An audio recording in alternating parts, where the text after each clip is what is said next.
I've said this about 33 times in class. Just today. I clicked the wrong one. I read the full.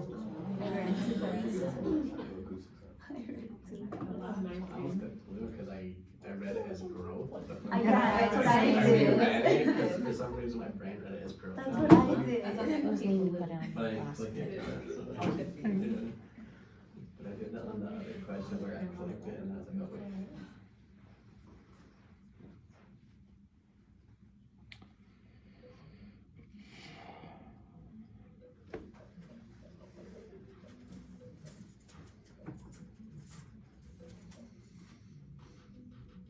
I have 7%. Let's see how much it gets there. It's on the picture.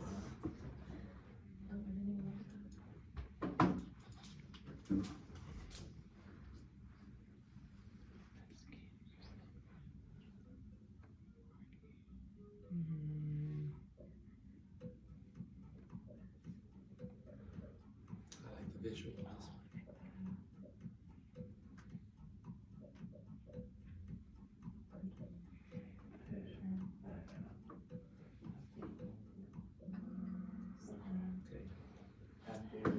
You got this one right? Half gain rules 35, but we're doing soft speech, so 45.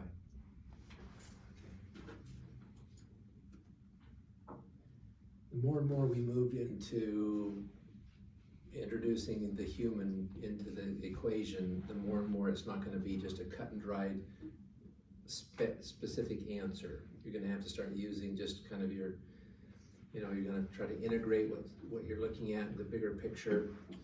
Same kind of thing you do in diagnostic audiology. You start putting all the pieces together to figure out, okay, what's the problem? Okay.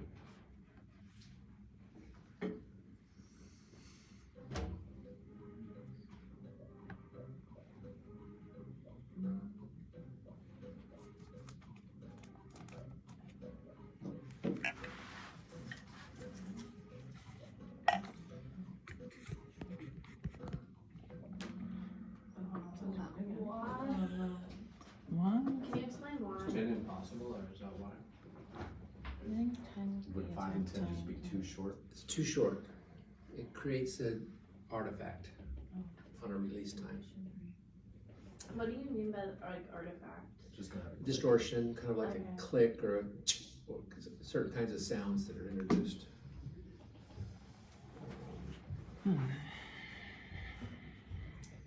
Okay, and the winners are.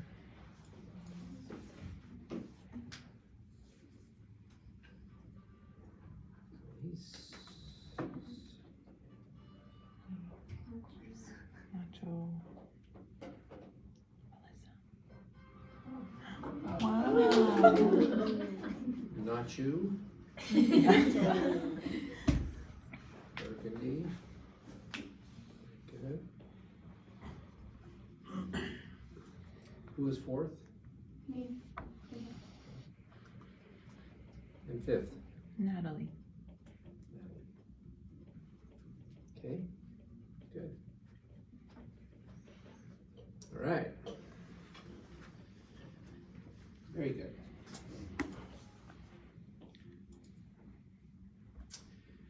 Let's talk about expansion.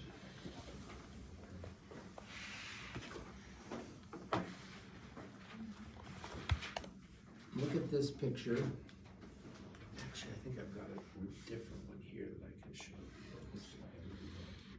Compression time. Oh, like what slide? Let me. No, I don't.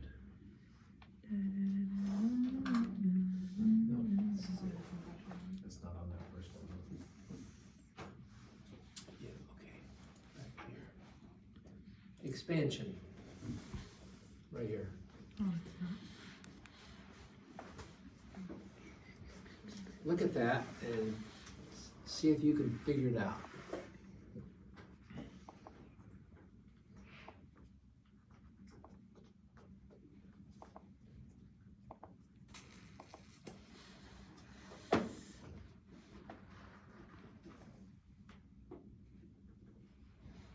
By figure it out, what do you mean?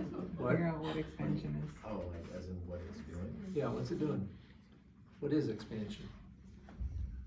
The opposite of compression. Compression, very good. All right. Please clarify. I wish I could. Is it less gain for softer sounds and higher gain for louder sounds? Very good. So, if compression is louder gain for softer sounds and softer gain for louder sounds, louder inputs, then expansion's gotta be the opposite. And if you think about that, okay, wait a minute, so you're saying if the input is louder, the gain's gonna be louder. And if the input is softer, the gain's gonna be softer. You're gonna have less gain for soft incoming sounds. Does that make sense? If you do. In other words, what's happening here? So right here, if we were to take linear, let's just take linear, and we'll say that's 35 dB of gain, right? So we got 45 plus 35 equals 80. If I go up 5 dB right here, so now I'm 45 dB, and it's going to be, wait a minute, what did I say it was? 40, oh, I said that wrong. 45 it was 35 dB of gain, right here, if this is the one I'm looking at. But if I'm looking at this one, what's 45? That's 70, right? 80, 70. So 45, 70 minus 45 is 25. So if it were linear, if I just went 1 to 1, I'd have 35 dB of gain for soft sounds. But if I use expansion, I only have 25 dB of gain for soft sounds. And then gradually, as it goes up, gets louder and louder and louder, then I reach that point where, oh, now I'm back to 35 dB of gain for soft sounds. So why would I want to do that? Why would I want to take 35 dB of gain? Our whole goal up to this point was to increase the gain for soft inputs, right? To hear soft speech sounds. So why on earth, as it gets softer and softer and softer and softer, why would I want to reduce the gain? What's down here? Noise? Yeah, you're below speech, theoretically. Not completely, but, so, and I, personally, I think these numbers are wrong. We really should be changing these numbers so that this number right here is really 30 or 20, and this is 30, and so forth. It's SPL, but still. What noise is way down there? What's really, really soft noise? Like the electrical background noise, I guess. Are you talking specific to like frequencies and stuff? No, just what's soft noise? The AC, AC, the fridge, the fridge. the cars driving by the freeway. Yes, outside, yeah. The lights. The lights. So what did we just do when we introduced WDRC? We just finished talking about it. If the gain in the past was linear and we wanted 30 dB of gain and we had 30 dB for all the speech sounds, now we're going to compress speech. What did we have to do first? Make the soft sounds louder. We had to, yeah, but, and how did we do that? We increased the Increase the gain. by, say, to 40 dB. So effectively, I just made soft sounds 10 dB louder so that you could hear louder. But guess what? You also heard louder. Those noises. Those noises. You heard the refrigerator humming, and you heard the fan and the AC and all the other kinds of sounds. So guess what? As soon as WDRC was introduced to patients, guess what? We have this wonderful hearing aid so that you can now hear soft speech sounds. We didn't bother to say, oh yeah, and you're going to hear everything else soft too. So guess what patients did? They came back and said, yeah, I hear soft speech sounds, but I hear everything else that's going on. I'm sitting there in my quiet, and I hear my computer fan, and I hear my, we don't have those anymore, do we? at that time we did. I hear my computer fan, and I hear the refrigerator, and I hear all these other kinds of sounds. Yeah, I hear the soft speech, but I hear everything else too. And it was very annoying. So then the idea was, okay, well, let's pick a spot, the threshold, let's pick a spot that's ideal for soft speech, and that will be our maximum gain. And everything above that, as the input gets louder, the gain will go down, so we're not compressing. But conversely, if the input gets softer, the gain will go down as well, because we're trying to get rid of all those soft noise sounds. So is it, like you said, the gain where you want the soft speech sounds to be amplified, but then below, like that level is when you reduce the gain? Yes, so wherever the threshold is set, anything below that, the gain starts to go down as the input gets lower and lower and lower, thereby reducing the gain for all of those unwanted soft noises. Now, you as an audiologist do not have control over expansion. It's built in. It's kind of proprietary.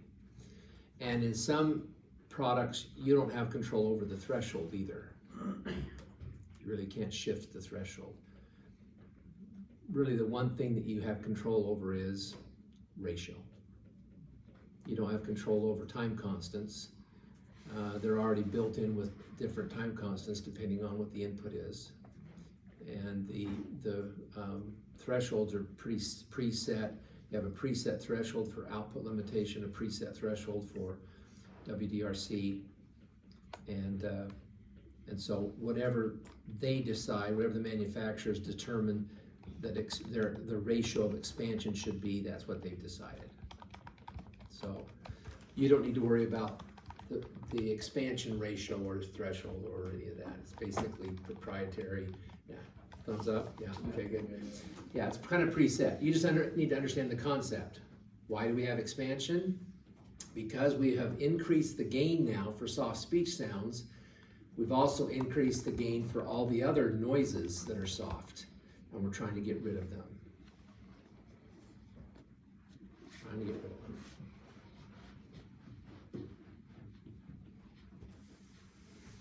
Okay.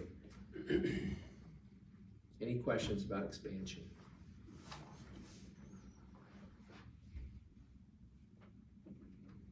All right. Are you about compression out? Yeah. Okay. We went through all this, didn't we? Okay. Any questions? So I get what expansion is. I'm okay on like compression, but I just don't understand how it works together. Is there, like, How can you have compression and expansion at the same time? It's all dependent upon the input. That determines it. When you reach that threshold, anything below that input, let's say you set your threshold at 50 dB. So let's say your input threshold is 50 dB. So if a sound comes in at 50 dB, you trigger the threshold of compression, it engages, the time constants are activated, and away we go. That's your threshold. Anything above that is compression. When you go out of that, go below that threshold, you go into expansion. Okay. So technically, there's almost no hearing aid now, you know, on that low end. We've been talking about that low end. There's really no hearing aid that's linear, in a sense that they, you know how we said, well, it's linear up to the certain point and then it starts compressing. Well, not really. Most of them have some expansion. So it's never linear. It's never linear. So does it make those ambient noises inaudible or just? It cuts them down. Okay. And a lot of it has to do with the person's threshold. Mm-hmm. Because you got to keep in mind, remember when we started fitting open acoustics, open fittings, what did we effectively do with the sound source? We doubled the sound source. See, because whenever we occluded an ear with a hearing aid, we took away the direct sound source for the most part. It's gone. And as soon as we started opening up the ear, because we were able to without feedback, because the digitizing controlled feedback, we now have two sources, the direct sound source and the amplified down sound source. Well, if you still have a direct sound source coming in, that's fine, it is what it is. But if for some reason that amplified source comes in and you've done something to it, which is what you're trying to do, right? You're trying to make the sound enhanced so that they hear speech better. Well, you've also created the opportunity to hear everything. What's the common thing you're going to say to patients? The hearing aid doesn't know what you want to hear and what you don't want to hear. It can't read your mind. I think I've said that 1,000 times. Hearing aid doesn't know what you want to hear and what you don't want to hear. It can't read your mind. So it's going to amplify sounds that you don't particularly want to hear. And you haven't been hearing them for a while. And now suddenly you will be hearing them. So you're going to have to get used to that. And we've done everything we possibly can to try to minimize it by controlling for those kinds of noises, but they will be there. So that's kind of my little counseling speech to them. Okay, any other questions? So the expansion threshold is already set? Yes, it's preset. And it's determined by the compression threshold. So it's basically the same as the compression threshold. So. I think we have version 3 only access to this, like, so they're different. Oh, they're different? Yeah, ours is red. Yeah, it says version 3, yours says version 2. Oh, okay. Sorry about that. Did I say we were switching? I told you we were switching, right? Switching what? Switching the sequence. Don't we have digital signal processing next? I think we have that in the. No, it's after compression. Oh, good. Okay, good. Because that one's the one that's online. All right, let me pull up what you have. I don't know why my flash drive doesn't have the current one. Well, I do know why. I didn't put it on for some reason. Okay, let me pull this up.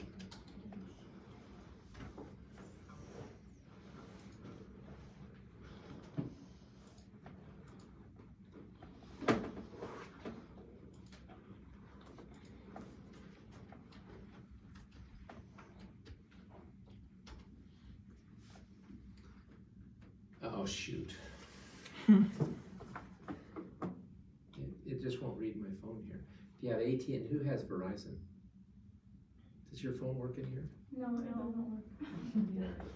You have to connect to the Wi-Fi. No, Verizon has no T-Mobile It's works. just SOS. I got TNT. Sometimes I have one more.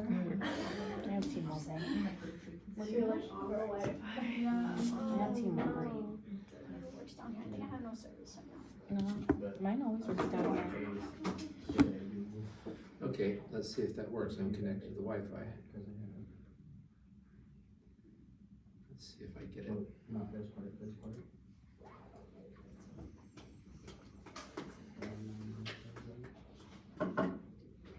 Like it's the other one. Nothing. Can you get If into you- your If you email? open the app, do you have the app on your phone? Which The app? Duo, D-U-O. Yeah. And then Open it and then it shows you a code. You can just enter the Ah, passcode. okay, thank you. I've never used the passcode.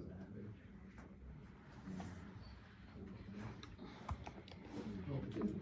Oh, did it? It's just over here. Did it go in? You have to type it. You haven't typed it. I thought I did. The number Oh, The lock? number lock is probably on. Okay. I think you have to do it again once you.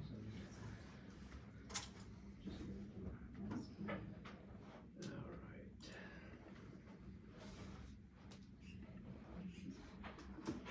Kansas, where are we? There we are.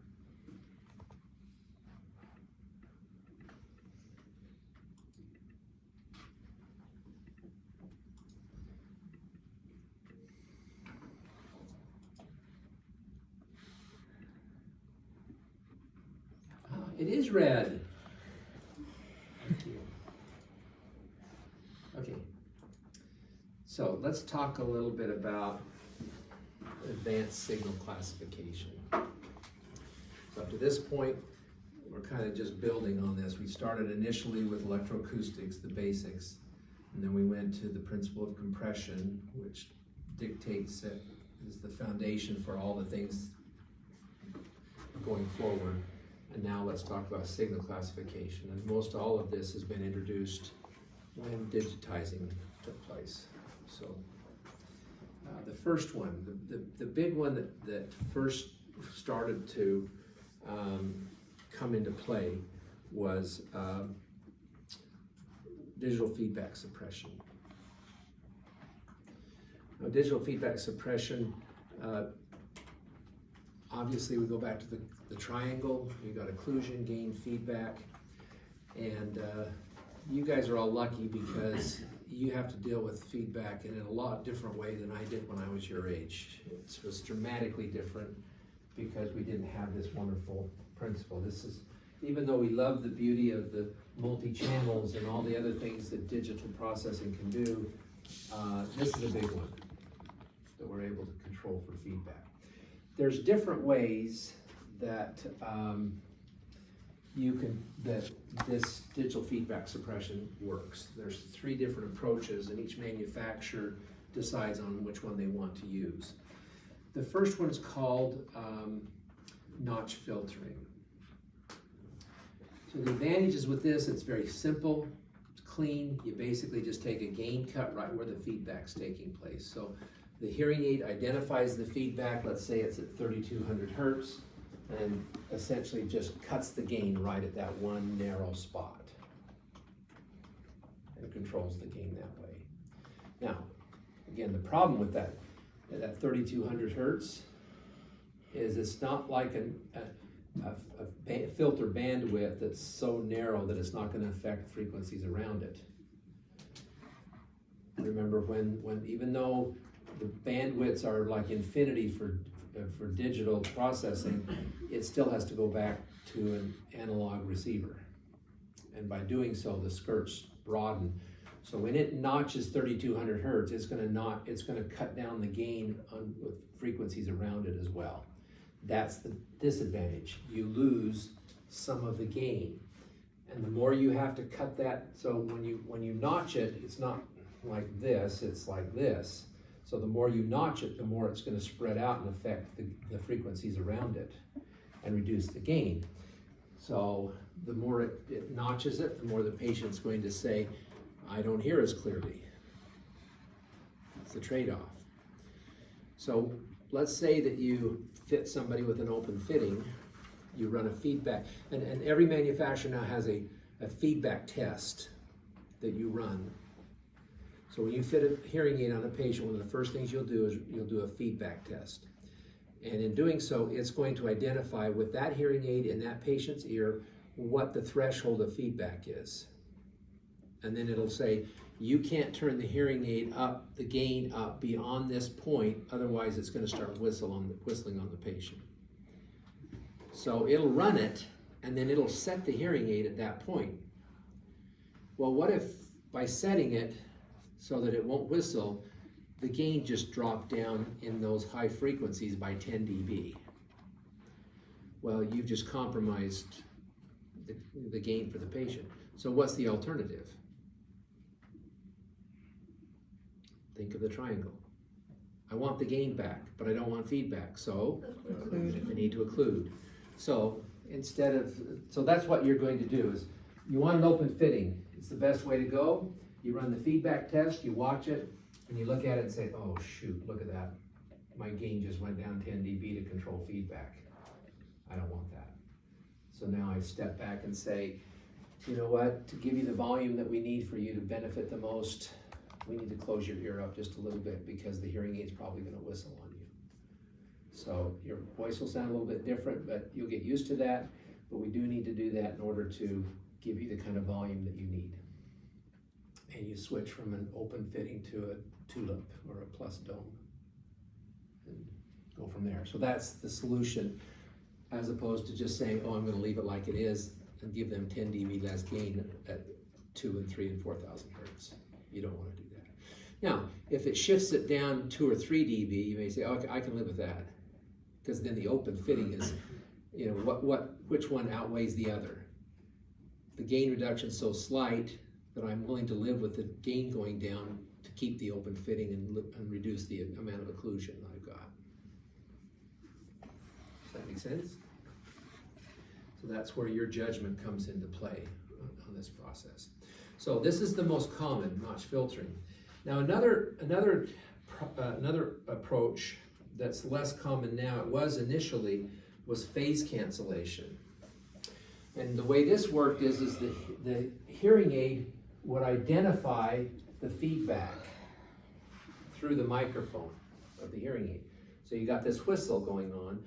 The hearing aid hears this whistle, recognizes it as feedback and says, we need to cancel that.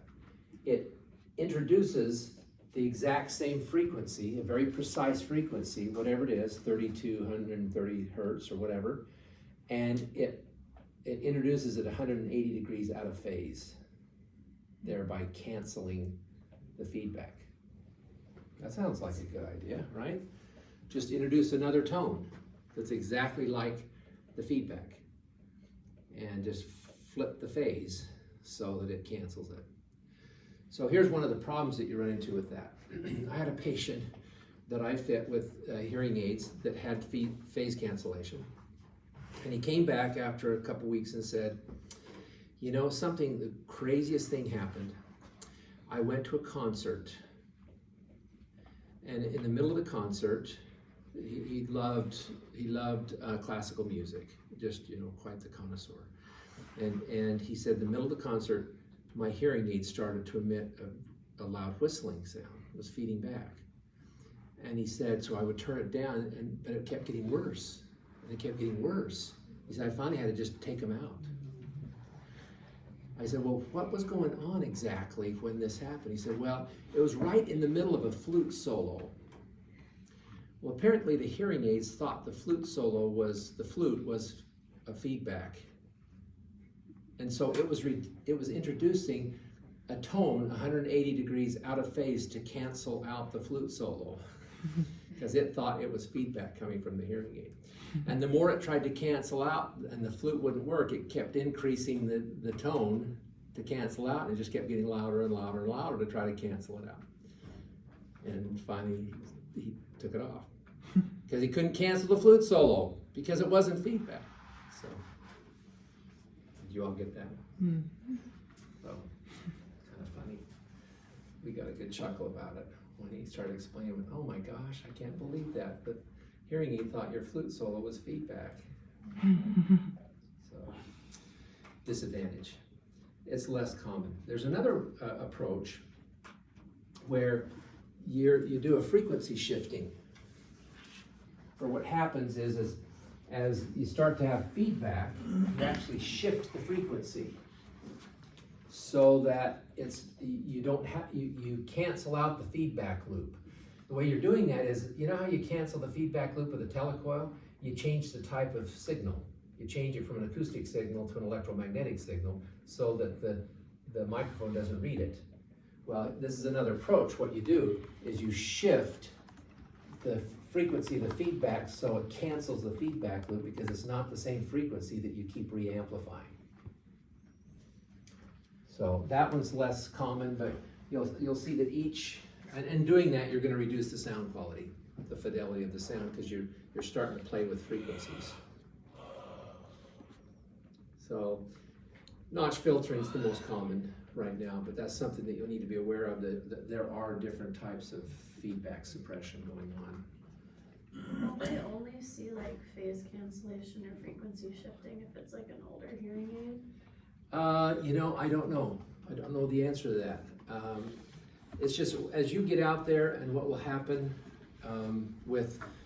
as you start fitting hearing aids, you'll start focusing on 1 or 2 or 3 manufacturers. Because even though there's 5 or 6, the big 5 or 6, it's very, very hard for you to stay on top of all the changes that take place with every manufacturer. And so you kind of have to pick one or two. So when I would fit hearing aids, I'd say about 80% of my hearing aids were just one manufacturer. And then 20% would be a mix of the others. I try to limit it to 3. The manufacturer updates and changes the software probably every, Elaine, what would you say, 6 months? Yeah, I was about to say about every 6 months, probably. So if you've got 5 different manufacturers and they're changing the software every 6 months, it's like you're having to update your software every month, depending on which manufacturer you choose. So it becomes a kind of a hassle. And just for you personally, it's hard for you to stay on top of exactly what the software will do for each hearing aid. And the last thing you want to do is be sitting in front of a patient and you trying to figure out how the software works. What kind of image does that show the patient? He prepared it. Yeah, it's like you don't know what you're doing. Do you even know what you're doing? So you kind of want to limit it to 2 or 3 manufacturers. So I'm explaining that because there's those other 3 or 4 manufacturers I never use, and I haven't used them for years and years and years. And because the software is changing so rapidly and they're introducing new approaches, I have no idea who's using what.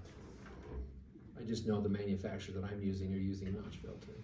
So, sorry, long answer, short question, but that's why. So you'll discover that as you get out there. You'll become real experts at 1 or 2 manufacturers and then have a basic working knowledge of the other ones.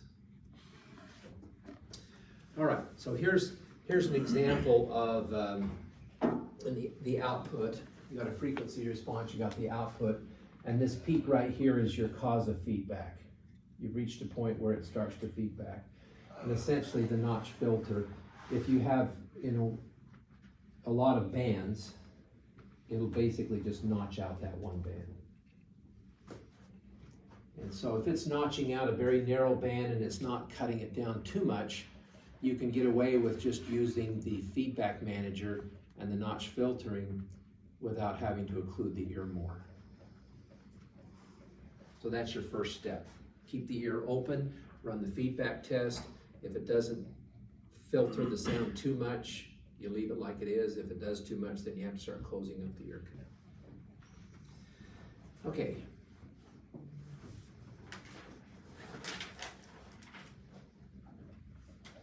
So here's the goal in digital feedback suppression.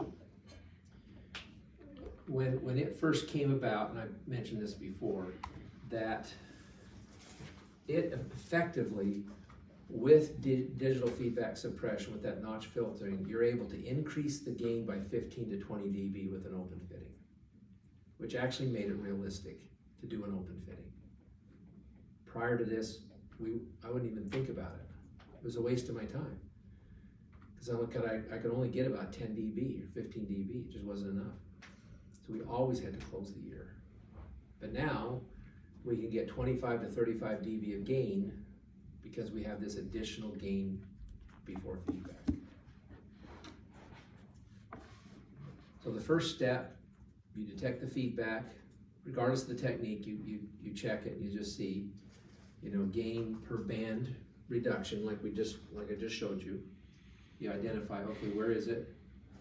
And then you look at it and say, okay, how much of the audibility is going to be compromised because I'm filtering the sound?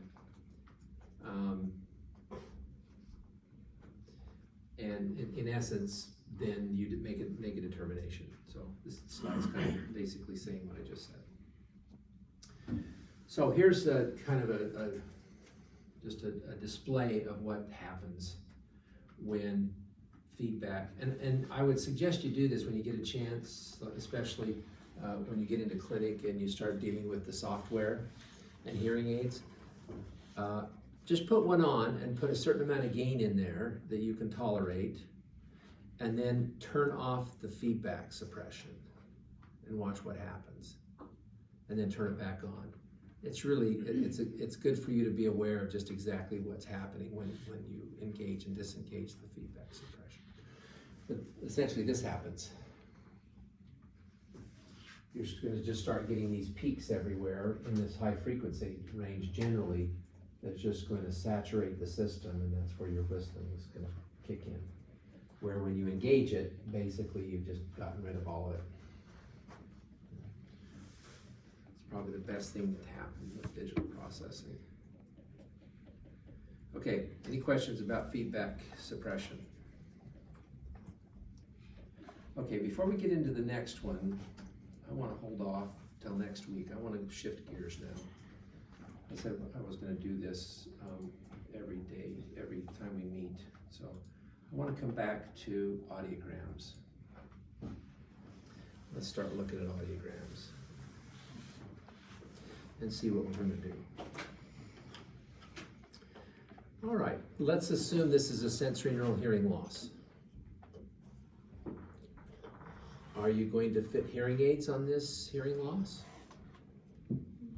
Yes. Yes. Yes? Is it out of the normal range? Yes. Yes. Are they having trouble hearing? Yes. What would you estimate their SII is, just a guess? You're missing all these dots right here. You're getting all these dots here. 79. Yeah, 60, 70, 75, I don't know, somewhere around there. But they're missing some, at least 25%, if not more. And they're important ones. What factor would influence you as to whether or not you would consider this person a candidate or not?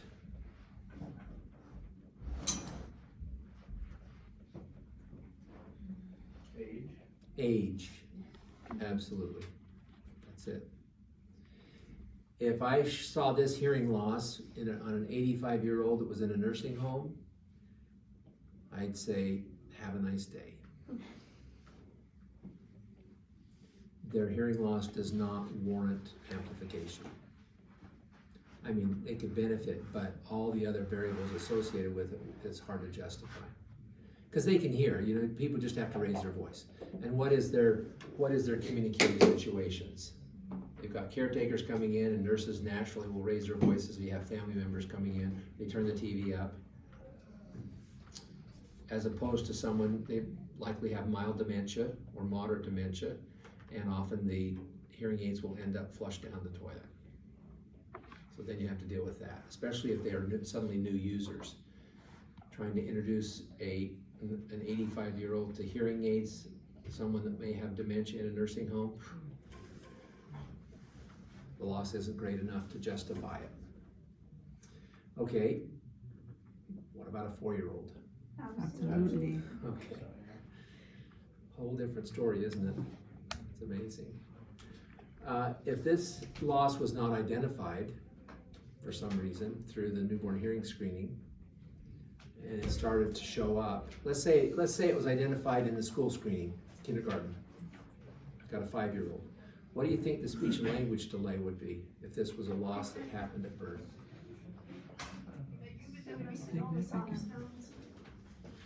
Generally, the rule is every 10 dB out of normal is a 1-year delay in speech and language. So you're looking at about a 1 to 2 year delay in speech and language potential. Speech and language, yes. Repeat it again, I'm sorry. Every 10 dB outside of normal hearing results in about a year in delay in speech and language. So we've got this 5-year-old. We've just changed their age. They just turned 5. And they've come to see you, and this is a sensory neural loss. What do you do? What's your recommendation? BTEs? Yeah. Okay. BTEs. Silicone roll. What kind of power? They don't need a Mild, power. moderate, gain, yeah. What kind of ear molds? Silicone. Silicone. What about venting? Yeah, what kind of gain are you gonna be looking at here? Not a ton. Not a ton, very little. Are you going to have any feedback issues? No. None. So if I'm not gonna have feedback issues, let's think about that coupling. We have a dichotomy here, we have a problem. We don't need to occlude the ear to control feedback because there's not gonna be enough gain. So we want it as open as we possibly can because we don't wanna take away any of the normal hearing. Conversely, we've got this little tiny ear. We wanna make sure that that hearing aid stays on the ear. And if we just use an open fitting with a tip, that kid's gonna lose the hearing aid all the time. So what do you do? You try to get the biggest vent you possibly can, or an open fitting with some type of retention, with some type of custom mold, to be able to keep it open, but yet still have good retention and comfort. Because they're very active, I really wouldn't want to go with a hard material. So, kind of hard in terms of coupling, because you want an open fitting, but you need to have the retention too. So it'd be hard to go with just a stock tip with the child. So, okay, how much gain do I need? What's the half gain rule? About 15. 15 to 17. And how much gain do I want to add for soft speech? So that's going to be for average conversational speech. What about soft speech? 25. Yeah, see, look at this. So I've got, here's the interesting thing. So let's say 35, I take 35. Where are the dots? I've got dots right here. I want dots to be audible. See, normally those dots for a normal hearing person are at what sensation level? How loud does a normal hearing person hear those soft speech sounds? 20 dB, right? If you have zero thresholds, you hear it 20 dB. So ideally, I would like to have this hearing impaired child hear those soft speech sounds because they're developing it. This is their first time out, right? They're little kids. And so away we go. So I need to make sure that that soft speech sounds are 20 dB loud to them. So where do I want my soft speech if I'm at 30 or 35? Well, I want them to be maybe up to 50 almost. Well, maybe 45. So that means if they're normally at 20 and I want that soft speech at 45, how much gain do I need? 25. So the half gain rule says 15 to 17, but with the soft speech sounds, I want to go 25. I have to be a little careful because if it were loud speech sounds, I give 25. Where's the aided threshold? I could almost, and in this case, we talk about mirroring the audiogram. That's not all that bad in this case.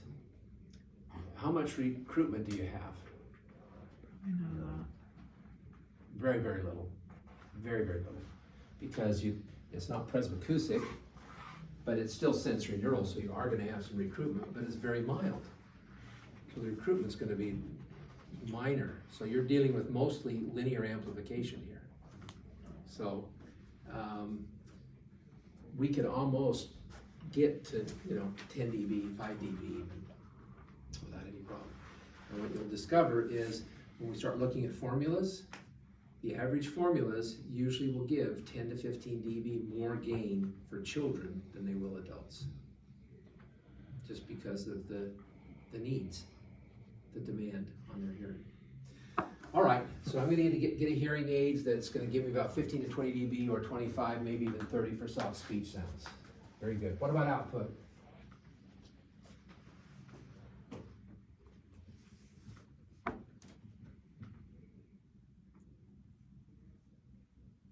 Well, for soft sounds, you said 25 decibels of gain, so 50. Let me rephrase that. Where do I want to set the output of the hearing aid? Oh. Depends on the UCL. Thank you. We don't know their LDL yet. Oh, but wait, they're 5 years old. Okay, I want you to tell me when it's uncomfortably loud to you. Not so easy with a 5-year-old. You just go around 90, just or less than that, because that's what's common, you can. Yes, there is a general rule that we'll talk about later. You've got the Matkin rule and the Cox rule that tell you approximately where you need to set the output for children. But generally, it's anywhere from 105 to 115 SPL. That's where you set it. They can tolerate it, and it's it doesn't cause discomfort, and it's not over amplification. Over amplification, you got to be at 128 to 130 before that starts kicking in. All right, what about frequency response? Do I want a flat response? No. No? So most of my amplification is going to be 1,000, 2,000, 4,000, right? But what about 500 and 250? How much gain do I want there?